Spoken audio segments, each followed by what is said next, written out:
Do we read it? that Mr. Jojo Nones, I'll just read it for you. That Mr. Jojo Nones mentioned in that meeting that if Mr. Nino Mulak would want, they can donate to a charitable institution of Mr. Nino Mulak's choice. Number 6, that Mr. Nino Mulak declined. Number 7, that Mr. Nino Mulak stated that he wants to pursue the HR case against Jojo Nones and Richard Cruz. Oh. Maliwanag na maliwanag. Dito sa affidavit na nagsisunungaling ka. Hindi po, Your Honor, kasi context po is material Paano po, hindi Your ka Honor. nagsisunungaling? I was asking you, did you offer any financial contribution to any charitable institution? No offer po of settlement, Your Honor. I did not ask if it's a Context is settlement or not.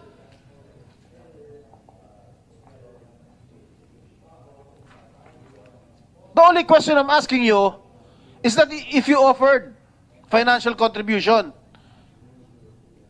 I did not say it's a settlement. You're putting words into my mouth.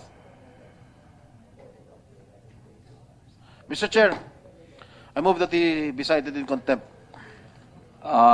Mr. Jojo Nunes, naiintindahan niyo po ba yung motion na kayo po ay patawan ng contempt?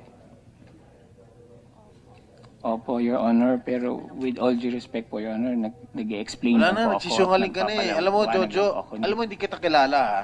Kahit matagal na ako sa showbiz, hindi kita kilala. Pero, huwag naman ganun. Ha? We are here trying to know the truth, to ferret out the truth. Eh, pag patuloy ka nagsisungaling dito sa amin, talagang, isa-side ka namin in contempt. Maliwanag na dito sa affidavit. Maliwanag na sinabi ni Sandro. May drugs pa involved. May sexual harassment na involved. Hindi lang nga sexual harassment eh. Assault eh. Dahil pinagsamantalahan nyo yung bata, pinag-take nyo ng drugs, tsaka nyo pinagsamantalahan. That is what do you call this? Drug-induced sexual assault? Tama ba yung sinabi ko, attorney? NBI. Kawawa naman yung bata. Pinag-drugs yun ha, hinalay nyo pa. NBI? Sir, Your Honor, good afternoon po. There was an allegation po na pinag-sniff po siya ng drugs before the alleged na pang-aabuso po. See? Continue deny. Continue denying it. Oh, Mr. Jojo, Sergeant at Arms, are you- Sergeant at Arms to Mr. Chair. sasagot po ba kayo o yan pa rin po ba ang sagot po ninyo? Yes po, Your Honor. Sumasagot po kami. These are allegations po. At Opo, mismo po si Attorney Conales po, sinabi niya po, allegations lang po. And Allegations lang. we deny po the allegations, Your Honor. Po, there is a motion to cite Mr. Jojo Nones in contempt. Without any objection, the motion is approved. So ordered. Meron pong motion para patawan si Jojo Nones ng Senador contempt. Bang. Dahil wala pong nag-o-object, Your Honor, pinapayagan please. po ito at pinag-uutos. Sergeant at Arms. Hindi pwede. Bring him to the detention cell.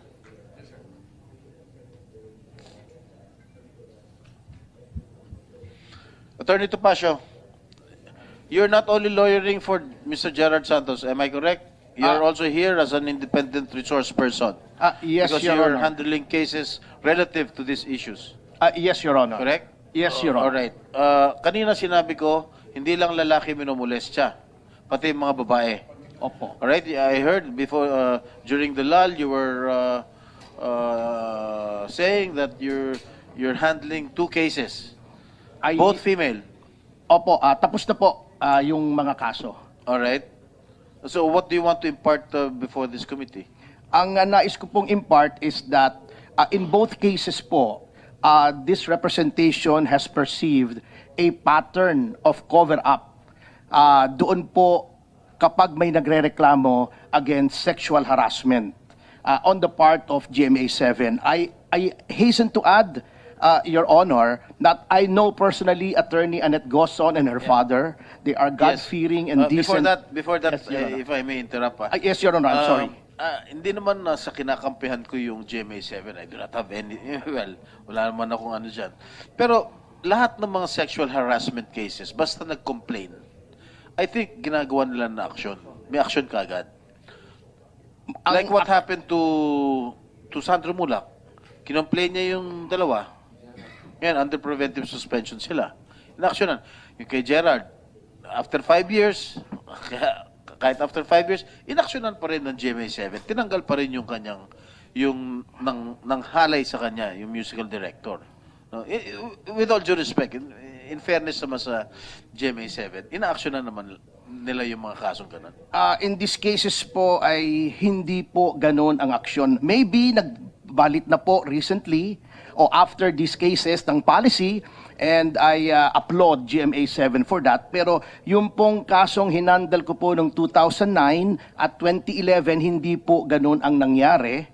Yung una po, yung ikinomplain po na empleyado ng GMA7 na si Mr. Dan Christian Villanueva was retained even after the incident. Yun pong isa naman, yung kinomplain po si Mr. Baron Geisler, nag-continue pa rin po doon sa teleserye kung saan po nangyari yung assault. Pero there was no staff of GMA7 involved. Yung kay, Mga artista lang to. hindi po, yung kay Dan Christian Villanueva po, he was a DJ of DWLS-FM 97.1, which is up to now owned by GMA7 po. He was also sexually harassed? He was the one accused, Your Honor. Okay. Yes, Your Honor. Or what else do you want to impart before this committee? Yun nga po, ang nangyari po kasi dito in both cases, and sabi ko nga po, ako nag-iba ng policy ng GMA7, maigi naman at mabilis pong aksyon. At natutuwa naman po ako for Mr. Nino Mulak, na kahit ko po. Pero, eto pong mangyari po sa akin, ang nangyari po, ako pa po yung abogado.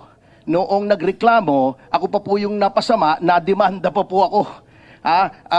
Yun po ang ginagawa po nila eh. Binabaliktad po nila in the name of trying to avoid negative publicity and keeping the corporate image clean, ay sila po ay pinapressure nila yung artista na i-abandon na yung complaint o binabaliktad nila, pinipilit nila magkasundo yung dalawa. Ayun nga po, ikinomplain ko po ito, Your Honor, publicly sa dyaryo. In the case of the first one, pwede ko po bang banggitin yung kliyente ko?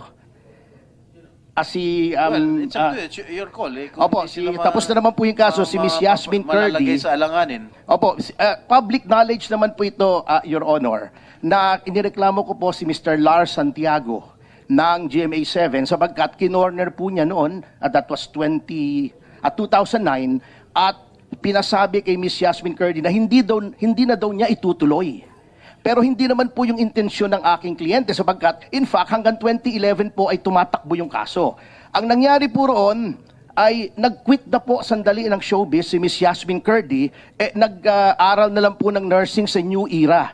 At in-encourage naman po namin ni Miss Laulit Solis yung action na yun sapagkat na-stress na po yung bata at that time. Ito naman po kay Miss Bea Binene, nireklamo po namin sa minor po siya at that time, 15 years old. Nireklamo po namin, sinamahan ko sa pulis. Nandyan po buhay na saksi si Miss Colonel Emma Libunaw na noon po ay hepe ng Women and Children's Protection Office. Nakasama po silang mag-ina na nagreklamo, pumirma po sila sa blatter, nag-execute po sila ng affidavit.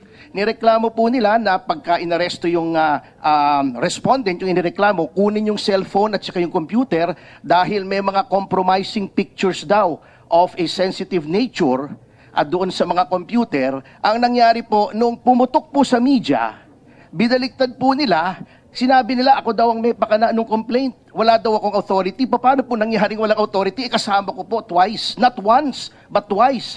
To quote Susan Roses po, doon sa Akrame, yung complainant at sila pong mag-ina ang nag-complain. So, kaya nga po, minarapat ko po, Your Honor, and also with the kind indulgence of the chairman, na nag-draft po ako ng isang panukalang batas para makatulong po kahit sa aking payak na paraan dito sa komite para ma-amend po yung anti-sexual harassment law. At ito nga po, kung inyo pong pahihintulutan na Your Honor, Mr. Chair, ito po ang aking panukalang idagdag para matanggal na po itong mga cover-up kasi yung pong case po ni Mr. Gerald Santos, kailan ko po ito nakilala lamang nung ginagawa ko po yung pelikulang Mama sa Pano kasi medyo nag-showbiz na po tayo. Nag-produce na lang po tayo kasi hindi po tayo pwedeng artista katulad ng Your Honor. Doon ko lang po nalaman nga ito, natatakot po talaga sila sapagkat hawak po nung kanilang nirereklamo yung power of life and death, so to speak, over their career. Swerte nga po si Mr. Sandro Mulak, he belongs to showbiz royalty. Angkan po ni Cheng Mulak yan, nandyan si Nino, nandyan si Aga. Paano po katulad ni Mr. Gerald Santos noon, 15 years old, walang kilala sa showbiz, nangangarap na maatim yung stardom, pagkatapos natatakot po siya. Ito po ang aking panukala with your kind indulgence, Your Honor, Mr. Chair, na sana po ay pagkatapos po nitong mga hearings na ito ay mailagay sa Anti-Sexual Harassment Act bilang susog po. And I quote, "Any employee, manager, supervisor, agent of the employer, teacher, instructor, professor, coach, trainer, or any other person who, having authority, influence, or moral ascendancy over the complainant," yung complainant po ng sexual harassment, "and who, not being directly or indirectly involved in acts of sexual harassment as defined in Section 3 hereof, and who by himself or in concert with others conceals or destroys the body of the crime or the effects and instruments thereof in order to prevent its discovery or..." Yes, Your Honor. Siguro pwede mo lang i-submit. Ay, opo. Pasensya na po, opo. Opo, kasi po ang nangyari rito, ang nangyari po sa amin ng GMA7, nagdemandahan pa po kami, dinemanda ko pa po yung Vice President nila at that time, si Simon Ferrer. Kasi po, ang nangyari, nag-complain na nga po ng sexual harassment, nag-press con po agad sila.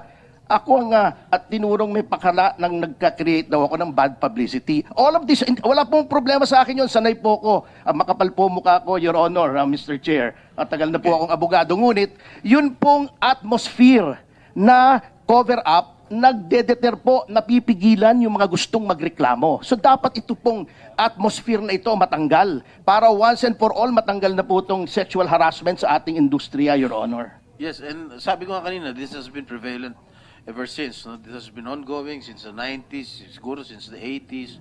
Nangyari na ito That's why we have to put it into a stop Yes, Your Honor. I Kaya totally matigil na agree, to. Your Honor. Kasi siguro may kakulangan sa ngipin sa batas natin, sa sexual assault, sa sexual harassment. Siguro kailan dagdagan pa ng mas mabigat na parusa. Yes, Your Honor. And I totally that is agree. what we are trying to do. We are inviting resource persons like you, independent resource persons. Inimbita rin ni Senator Robin si Attorney Lorna Kapunan. From there, we can start to craft a law that will add teeth to this law na hindi na maulit itong mga ganitong klaseng karahasan na nangyayari sa mga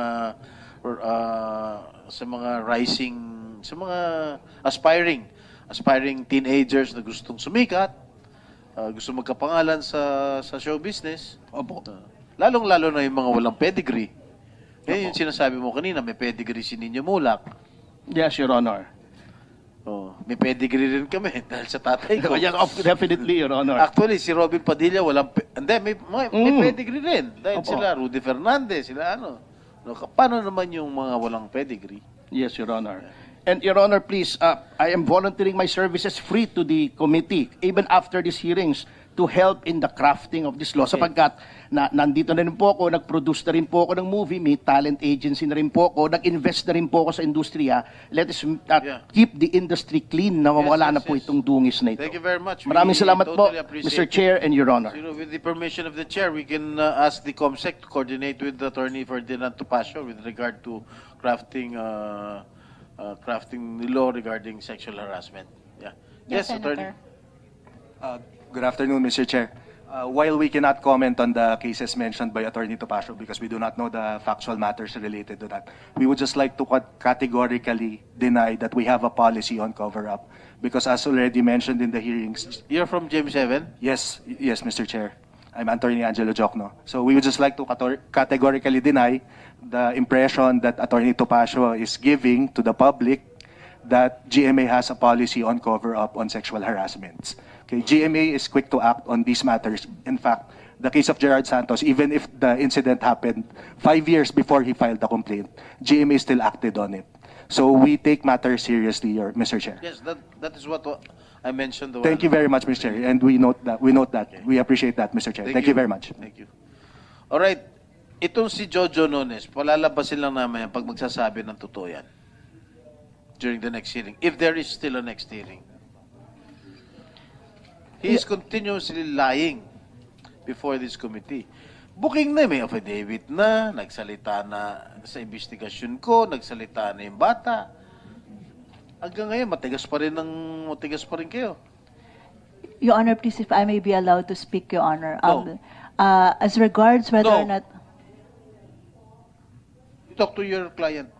we submit to that, Your Honor. At any rate, I will just do whatever is in accordance with the legal system, Your Honor. Okay, Mr. Chair, I move that we suspend the proceedings. Thank you for attending.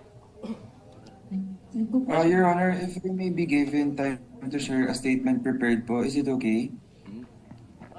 Mr. Chair, I think Mr. Sandro Mulak wishes to make Ano yun, Sandro? Anak? Ano yun? Your Honor, if I may be given time to share a statement prepared po sana. How many minutes is that, Sandro? Ulit, no, isa lang po siya. As in, Sige, fasting go ahead, po. go ahead. Thank you po so much. First of all, I want to say thank you po to this honorable committee for bringing up the issues surrounding sexual abuse. Hindi lang po sa showbiz, pero sa lahat po ng workspaces. Pasensya na rin po kung hindi po ako nakapag-attend sa previous Senate hearings. Pero more than that, advice sa akin ng mga doctors ko sa NBI na hindi pa po talaga ako handa mapag-usapan yung buong nangyari sa akin. Nakakatakot po kasi at nakakahiya po. Ang hirap po kasi para sa akin makita silang dalawa ulit live. Maraming salamat po sa pag-intindi. And ayoko rin po kasi ito mangyari sa iba. Kaya po sabi ko sa kapatid ko na sana huwag mangyari sa kanya yung nangyari sa akin kasi napakahirap po. Hirap na hirap po ako makatulog. Hindi po ako makakain. Araw-araw po akong ina-anxiety. Tsaka hanggang ngayon po, diring-diri pa rin po ako sa sarili ko. I try my best to look okay para hindi masyado mag-alala yung pamilya ko. Pero yung mommy ko na nasa States, araw-araw na umiiyak. Kasi sinisisi niya yung sarili niya na malayo siya sa akin at hindi niya po ako maprotektahan. Yun po yung everyday ko na iniisip para maging okay po ako. Pero yung totoo po, hindi po talaga ako okay. Naniniwala po ako na there's a need to protect all victims of sexual abuse. Bilang isang biktima, nais ko po ibahagi yung pinapaniwalaan kung pwede mo-consider po ng honorable committees. Una po, yung laws na related sa sexual abuse should all be gender neutral, mapababae man, mapalalaki man. Dapat po non-traditional yung sexual acts. Hindi naman po namimili ng kasarian ang sexual abuse. And marami naman pong paraan na baka marami pong paraan ng panguubuso na baka hindi po malinaw sa ating mga batas na ginagawa lang po ng babae at ng lalaki. And sana po magkaroon ng batas para protektahan yung mga biktima. Nakakatakot po kasi talaga. Like sabi po ni Kuya Gerald Santos, it's really hard to speak up. Kahit po sa papa ko, nahirapan po ako magsabi. Umiyak po ako sa harap niya kasi napakahirap pong tanggapin na pinaboy ka. Hinaras ka lahat po ng bagay na yun. Para ka pong pinapak-apakan. Sobrang nakakababa po.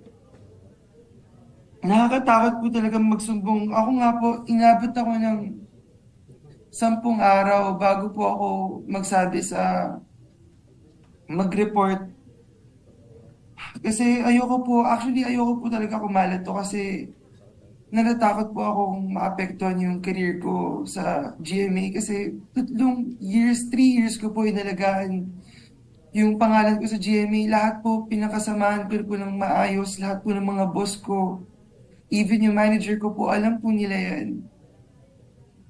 And sana po magkaroon ng support services na ready na makapagsumbong po agad yung mga biktima na katulad ko po kasi hindi naman po lahat may kakayahan na magsumbong freely. Kasi po pwede po sila balikan ng mga perpetrators na gumawa ng case po na yun. Yun po. Maraming salamat po, Your Honor. Maraming salamat, Sandro. Kung meron pong bago po tayo mag-suspend, baka may gusto pong sabihin si Sir Nino Mulak. Your Honor, I'd just like to thank everyone who attended the hearing today and for taking time out to attend to this hearing and sa suporta po ng lahat po ng mga kaibigan at nagmamahal kay Sandro, maraming salamat po. Na-file na po namin yung case and hopefully mapadali ang pagdating ng justice para kay Sandro. Yun lang po. Okay. NBI, baka meron po kayong gustong sabihin? O ako meron gustong sabihin sa NBI. Maraming salamat po sa inyong magandang pagsasagawa ng investigasyon. Baka meron po kayong gustong sabihin? Magandang hapon po, Your Honor. We would like to thank you for considering the mental well-being of Sandro at naiintindihan niyo po yung kalagayan niya ngayon.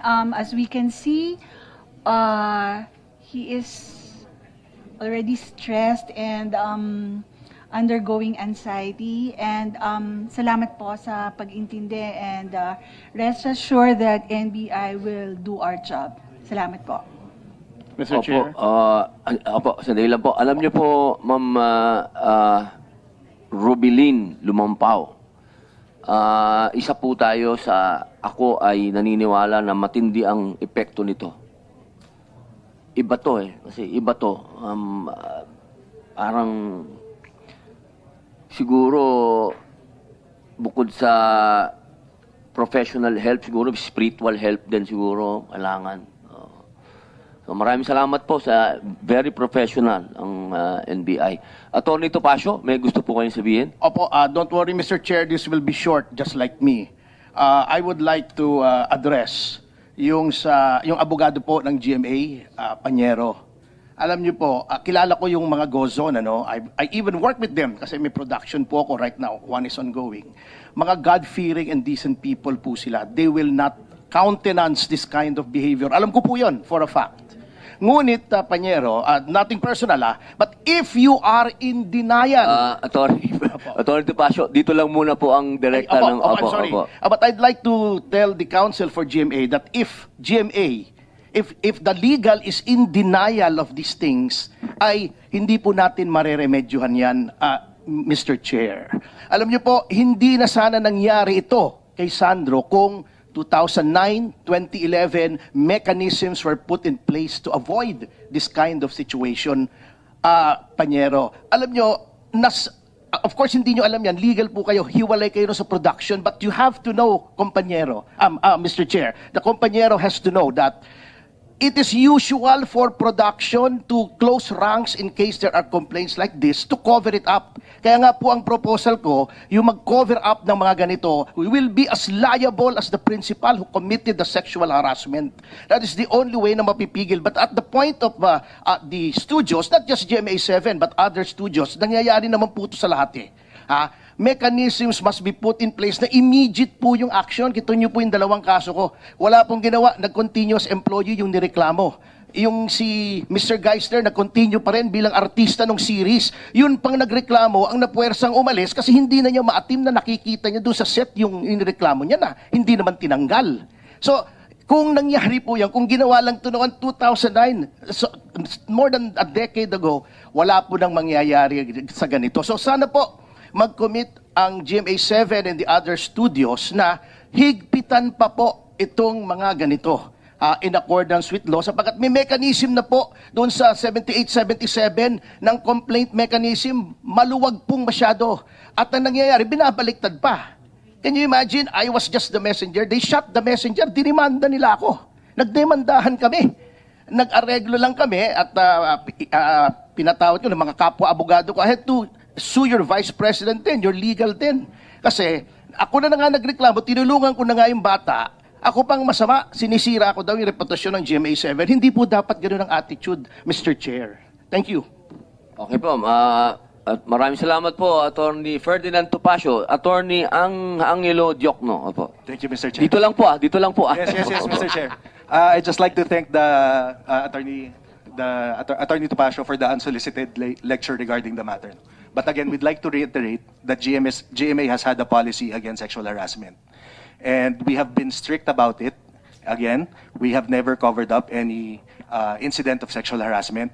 Maybe there was just a problem regarding the reporting. There are different channels in the manner of reporting sexual harassment. Like what Mr. Gerard Santos did, he elevated it immediately to the President, to the COO. In fact, GMA has a box there that you could just put there your complaint. And the COO, the President, will read it. So there are different avenues for GMA. If they say that the department is not acting on it, they can go directly to legal, to HR, or to Office of the President. So there are different avenues, Mr. Chair. So there is, again, I'd like to reiterate, I'd just like to counter the impression that Attorney Topacio is creating, is conveying to the public that GMA has a policy on cover-up. And legal is very active on the matter. We do not encourage any form of cover-up. Okay? In fact, if there is someone that is covering up the matter, we also file an administrative case against them, Your Honor. We're very active on that. Thank you, Mr. Chair.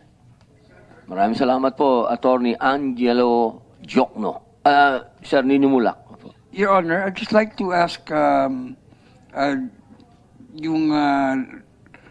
GMA, no, kung ano po nangyari din sa decision, kasi nag-file po kami ng HR complaint, and the GMA has already received the HR complaint, and they said they will do their own investigation. So, yun nga, ang parang, so far, they placed them under preventive suspension.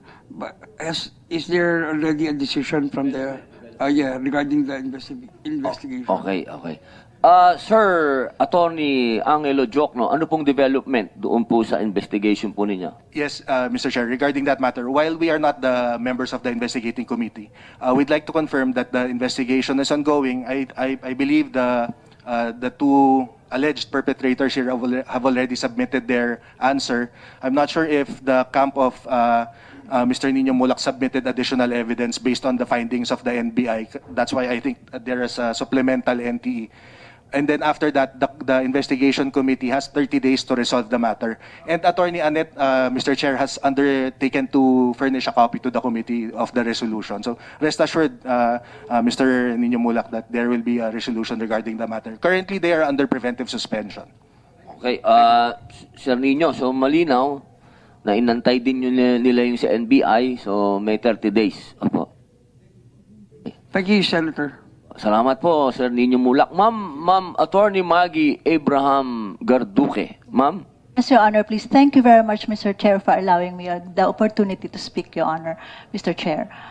Your Honor, my only statement is that, with due respect, Mr. Chair, I would like this honorable committee to look into the case of Bengzon versus Senate Blue Ribbon Committee, Your Honor, with respect to the jurisdiction when a case is already filed, Your Honor. With due respect, just look into it. That the moment a case is already filed, especially in this case that it is already within the jurisdiction of the Department of Justice, so that there would not be any conflicting judgments and we do not violate the exclusive domain of jurisdiction, Your Honor. We let the Department of Justice investigate and do the preliminary investigation that matter, Your Honor. Mr. Chair.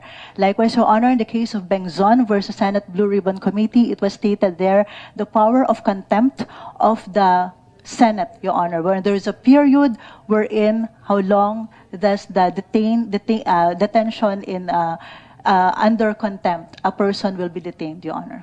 That's all, Mr. Witness. Maraming salamat po, Attorney Maggie Abraham Gartuque. Marami na pong mga ganyang naging usapin dito sa pagdinig po ng Senado. Maraming salamat po at nasa record po ang inyong sinabi. Thank you very much, Mr. Opo. Chair. Gusto ko lamang pong kamustahin din Mr. si Chairman. Richard Cruz. Mr. Richard Cruz, kamusta po kayo? Na-high blood daw po kayo? Ay, hindi po. Nagkaroon po ako ng gastrointestinal bleeding. Yes po.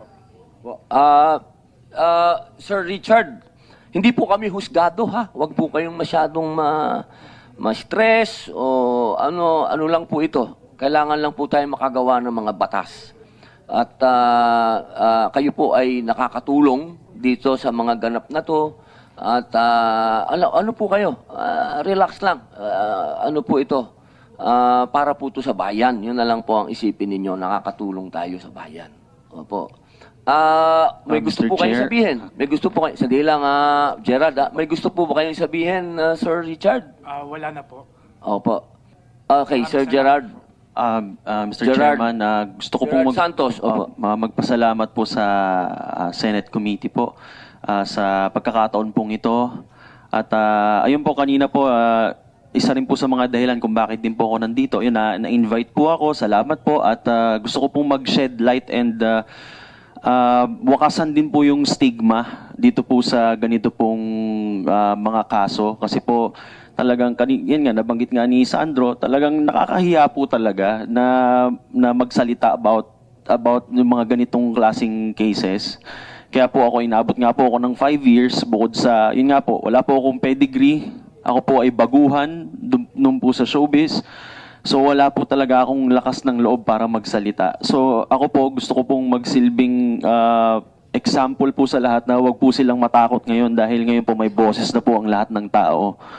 Ayun po, at ayun po sa on the part naman po ng GMA ay yun po, magkaroon po ng safeguard pa, mas magkaroon pa po ng mga policies na talagang para mas maprotektahan po at lalo na po sa mid-level dahil po pwede po talagang balikan kapag may nireklamo ka po ay yung nireklamo niyo po, yung mga kasamahan niya po dyan, yung mga kaibigan niya ay talagang ano ka rin po, babalikan ka rin po nila. So, yun po. Sana po may makreate din po na policy and rule po sa ganun po. Again po, maraming salamat po, Senator Robin. Salamat po sa pagkakataon pong ito. Isang tanong lang po sa GMA. Boss, si Mr. Gerald, nawalan daw ng trabaho sa GMA. Pwede ba natin bigyan ng trabaho? Alam kong di naman yung desisyon yan, pero pwede bang ano naman? Mr. Chair, yun nga yung sasabihin ko, we don't have a say on the matter. Pero baka napanood naman ng mga boss yung statement nyo, Mr. Chair. Tingnan natin, Mr. Chair. Maraming salamat po. Isang tanong na lang po ako kasi Ma'am Attorney Nancy G. Lozano, lagi pong nababanggit na meron tayong mga batas at meron tayong mga code na talagang hindi na pakinabang ngayon.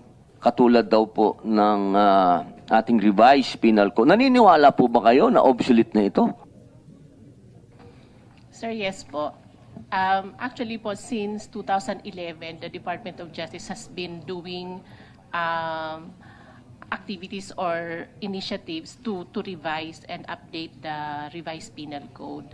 So the DOJ created a criminal code committee in as early as 2013, I think, and then in 2014 we come up with a revised or parang in-overhaul niya po yung revised penal code by incorporating yung mga bagong laws.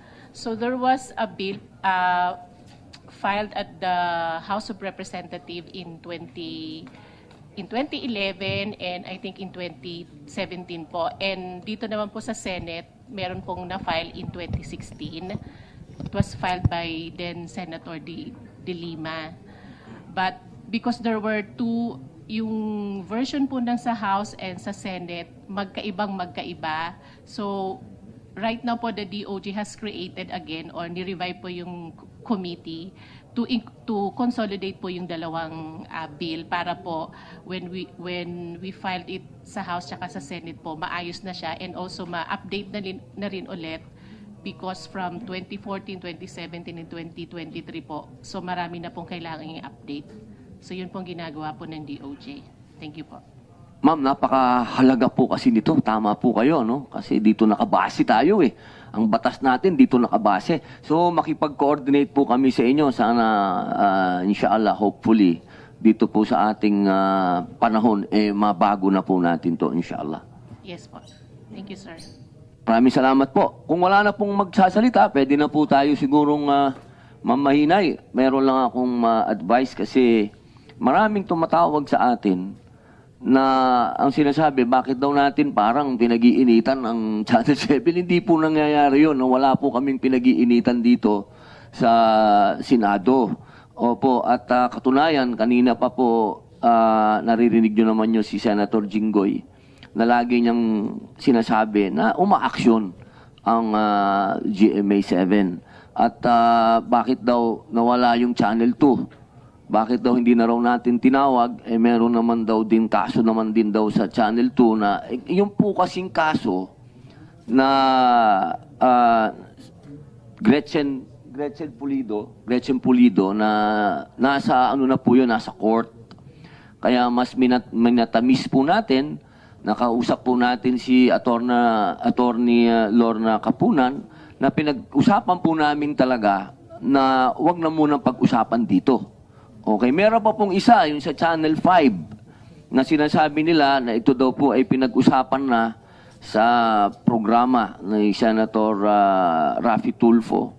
Pero tinatanong din po ng tao, ba't hindi natin pinapatawag dito? Kaya po sana, Ma'am Miss Bernadine Mahinay, kung meron po tayong paraan na mapatawag din yung TV5, tsaka yung sinasabing biktima, makipagtulungan po tayo sa office ni Senator Raffy Tulfo.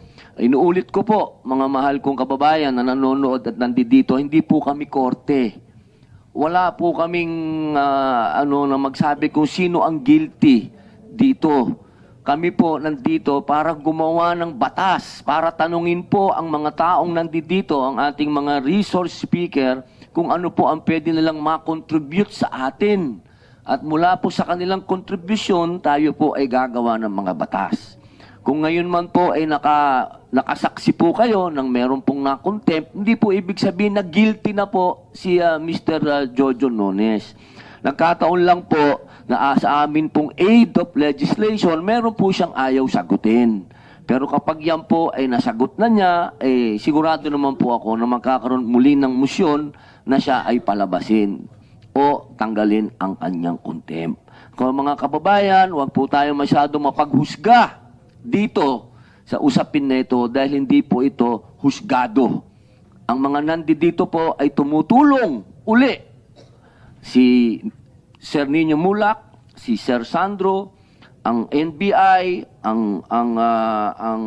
si Attorney Topacio, si Gerald, si Mr. Jojo Nunes, si Mr. Richard Cruz, ang GMA, representative ng GMA, ang DOJ, wala po ditong nagsasabi na meron ng may kasalanan.